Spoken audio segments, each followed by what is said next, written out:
15 hari gitu.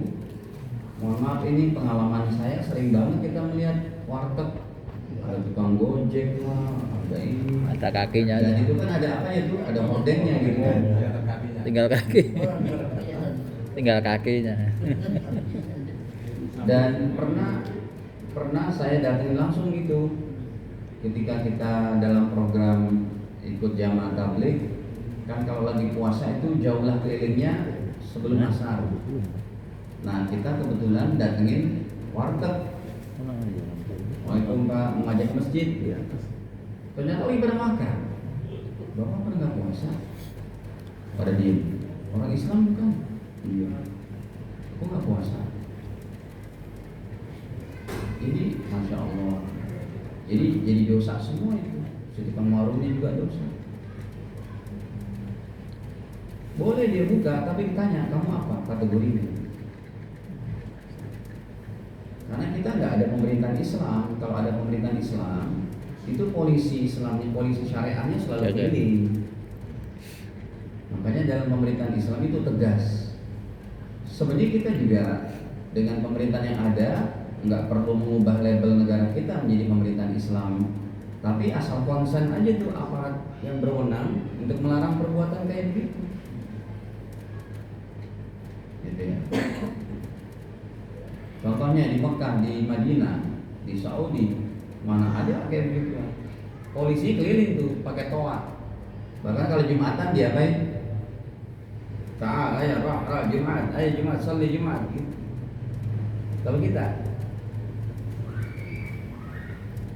baik.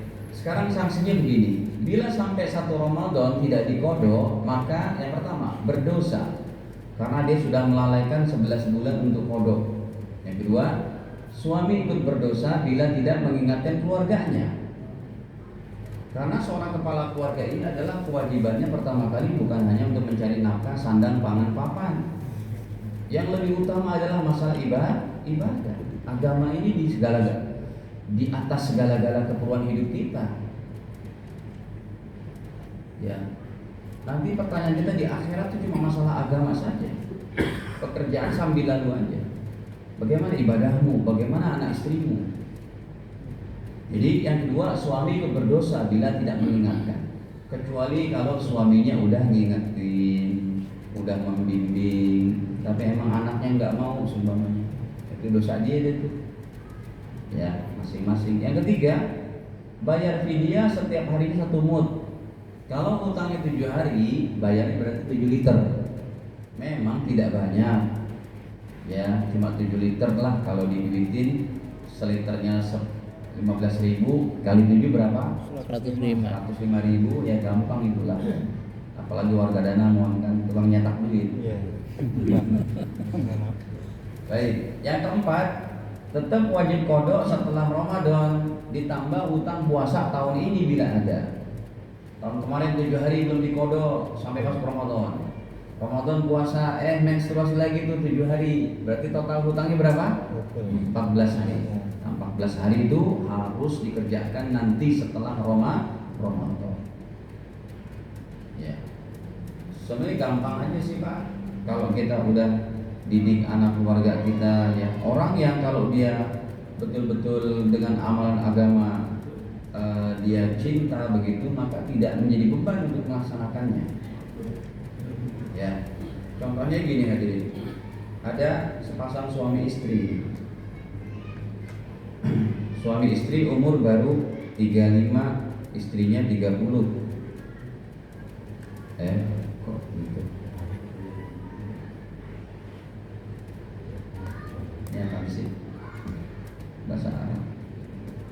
35, istri 30 tahun. Dia ingat tuh, Ustaz, istri saya sudah melahirkan 4 kali dan punya hutang puasa 4 tahun. 4 tahun berarti berapa hari? 365 kali 4. 2 tahunnya bulatkan 30 hari. 30 kali 4 berapa? 120 hari kan? Betul kan?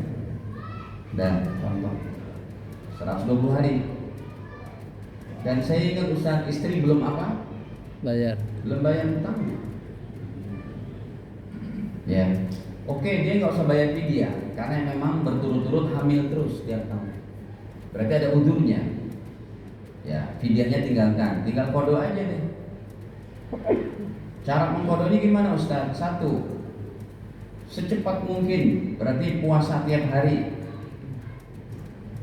Kalau puasa tiap hari berarti dalam waktu setahun berapa bulan selesai nih? 120 hari. 3 bulan, 4 bulan. 4 bulan. Ya, kelar 4 bulan. Tapi nggak mungkin lah Ustaz, berat banget. Oke, turun kedua, puasa Daud. Saum Daud berapa hari berarti? 100 hari, 8 bulan. Ya kan setengahnya. Iya. Pinter Bapak. Yang ketiga, Senin kalau Kamis. itu berat juga gimana Ustaz? Senin Senin Kamis. Kamis. Niatnya kodo, ikutkan Senin Kamis. Berarti untuk mencapai 120 hari Senin Kamis ada berapa sebulan? 8. Untuk mencapai 120 hari berapa bulan? Bantu hitung. 15. Kalau 15 Pak Ustaz. 12 bulan aja 96 hari. 15. Berarti berapa tahun? 1 tahun 3 bulan kurang lebih. Betul? Ya, kalau dengan Senin Kamis 1 tahun 3 bulanan atau 2 bulanan 15 bulan. itu nggak pakai nunggu 10 tahun. Jangan sampai khawatir gini, kalau kita belum bayar hutang meninggal. Itu yang menjadi beban. Sebab hadirin, yang namanya hutang ibadah, pernyataan hutang ibadah kepada Allah itu bukan pernyataan ulama, tapi sabda Nabi. Coba kita bawakan hadisnya. Dalam Sahih riwayat Imam Bukhari pada 1852, Ja'a rajulun ilan Nabi, telah datang seorang laki-laki kepada Nabi sallallahu alaihi wasallam. Faqala, lalu ia bertanya, "Ya Rasulullah, wahai Rasul, inna ummi matat, sesungguhnya ibuku meninggal dunia, wa 'alaiha shaumu syahrin, dan ibuku punya hutang puasa sebulan." Ibunya ini sakit 1 Ramadan sampai 30 Ramadan. Masuk bulan Syawal, belum sempat mengkodok udah meninggal. Pertanyaan anaknya, apa akhdihi anha, boleh nggak saya mengkodok puasa ibuku? Ibunya usianya baru 50-60, bukan yang sepuh banget 80-90. Sebab kalau 80-90 yang udah nggak kuat puasa, cukup diapain? Fidyah. Pokoknya teringat fidyah alternatif terakhir. Nanti saya contohin. Ya Rasul, boleh tidak saya mengkodok puasa ibuku? Qala, Rasul menjawab, na'am, iya silakan. Kenapa? Fadainullah, karena hutang ibadah kepada Allah ahakku, lebih berhak ayyuqda, untuk dikodok. Hutang ibadah kepada Allah untuk dikodok.